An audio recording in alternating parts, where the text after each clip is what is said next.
প্রতিটা ব্যর্থতা আমাদের জীবনের সবচেয়ে বড় শিক্ষাগুলো নিয়ে আসে। ব্যর্থতা কখনো পরাজয় নয়, বরং এটি আমাদের শক্তি ও সাহস তৈরি করে। প্রতিটা আঘাতও একটি নতুন অভিজ্ঞতার জন্ম দেয়, যা আমাদেরকে আরো পরিপক্ক ও শক্তিশালী করে তোলে। জীবন যখন অনেক কঠিন হয়ে পড়ে, তখনই সবচেয়ে বড় পরিবর্তনের সূচনা হয়। যেসব আঘাত আমাদের ভেঙে ফেলার কথা, সেগুলো বরং পুনরায় আমাদের গড়ে তোলার শক্তি দেয়। সফলতা শুধু তখনই আসে যখন আমরা আমাদের ব্যর্থতা থেকে শিক্ষা নিয়ে আবার উঠতে শিখি। So moral of the story হচ্ছে, ব্যর্থতা জীবনে বারবার আসবে, কিন্তু এই ব্যর্থতা থেকে আমাদের শিক্ষা নিয়ে পুনরায় নিজেকে গড়ে তুলতে হবে। যাই হোক, আজকে একটি নতুন ভিডিও স্টার্ট করছি, হোপফুলি আপনাদের কাছে ভালো লাগবে। আসসালামু আলাইকুম, হ্যালো এভরিওয়ান। কে কোথা থেকে আমার ভিডিও দেখছেন অবশ্যই কমেন্ট করতে ভুলবেন না।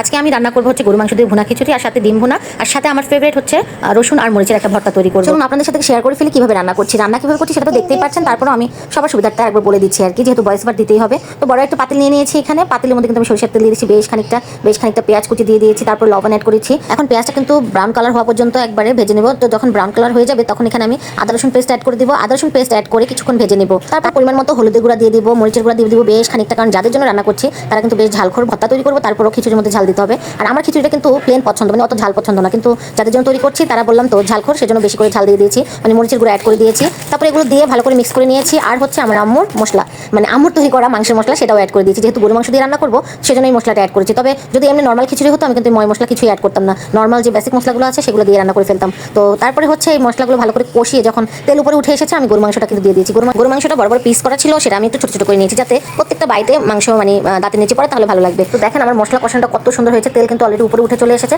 এখন কিন্তু আমি গরু মাংসটা অ্যাড করে দিব। তো গরু মাংসটা অ্যাড করে এটা ভালো করে কষিয়ে নেব যতক্ষণ না পর্যন্ত এটা সিদ্ধ হচ্ছে।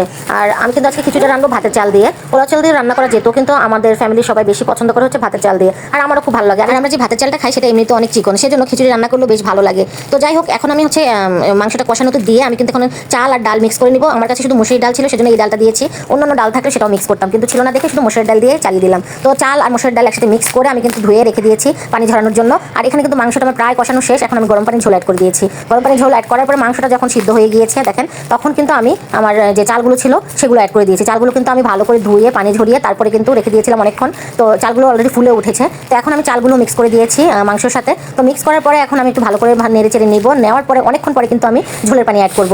ঝোলের পানি বলতে এখানে বোঝানো হয়েছে আমি চালটা সিদ্ধ হওয়ার জন্য যে পানিটুকু প্রয়োজন, তো যে পানিটুকু প্রয়োজন সেটাও কিন্তু আমি গরম পানি অ্যাড করব। কোনো ঠান্ডা পানি দিয়ে আমি কোনো এখানে কাজই করব না। তো আমি বেশিরভাগ সব কিছুতেই, তরকারি বলেন যে কোনো রান্নাতে আমি গরম পানিটাই বেশি ইউজ করি, আমার কাছে ভালো লাগে। তারপরে হচ্ছে এখন ভর্তা তৈরি করার পালা। এই যে লাল লাল মরিচ নিয়ে নিলাম, তারপর সাথে নিলাম রসুনের কোয়া, পেঁয়াজ। এগুলো হচ্ছে পাটায় বেটে করলে কিন্তু আর বেশ মজা হয়, কিন্তু আমার সেই অপশন নাই, যেহেতু আমি অসুস্থ। আমি যেতটুকু পারি ইজিলি করার আমি সেভাবে করেছি। তো আমি কিন্তু ব্লেন্ডারে এটা ব্লেন্ড করে নিয়েছি। মরিচগুলো কিন্তু আমি কিছুক্ষণ ভিজিয়ে রেখেছি যাতে খুব সুন্দর ব্লেন্ড হয়ে যায়। এই তো আমি এখন ব্লেন্ডারে জারে পেঁয়াজ, তারপরে রসুন আর মরিচ দিয়ে হালকা লবণ দিয়ে ব্লেন্ড করে নিয়েছি। এই ভর্তাটা কিন্তু ভেজে খেলেও বেশ ভালো লাগে। আপনারা পেঁয়াজ দিয়ে ভেজে খেতে পারেন, সেটা কিন্তু স্মেলটা অন্যরকম আসে। আর এই কাঁচা কাঁচা ভর্তার স্মেলটা অন্যরকম আসে। তো আগেই বলেছিলাম এইগুলো আমি একজনের জন্য পাঠাবো, তো তাদের জন্য পাঠাবো, সেজন্য 2 বক্সে বেড়ে ফেললাম। আর ডিম তো সিদ্ধ করেছিলাম আগে, তারপর ডিমটা একটু ফ্রাই করে নিয়েছি। 2 জায়গায় বেড়ে নিয়েছি, দেখতেই পাচ্ছেন। আর কিন্তু খিচুড়িটা নামানোর পর দেখেন কতটা ঝরঝরা হয়েছে।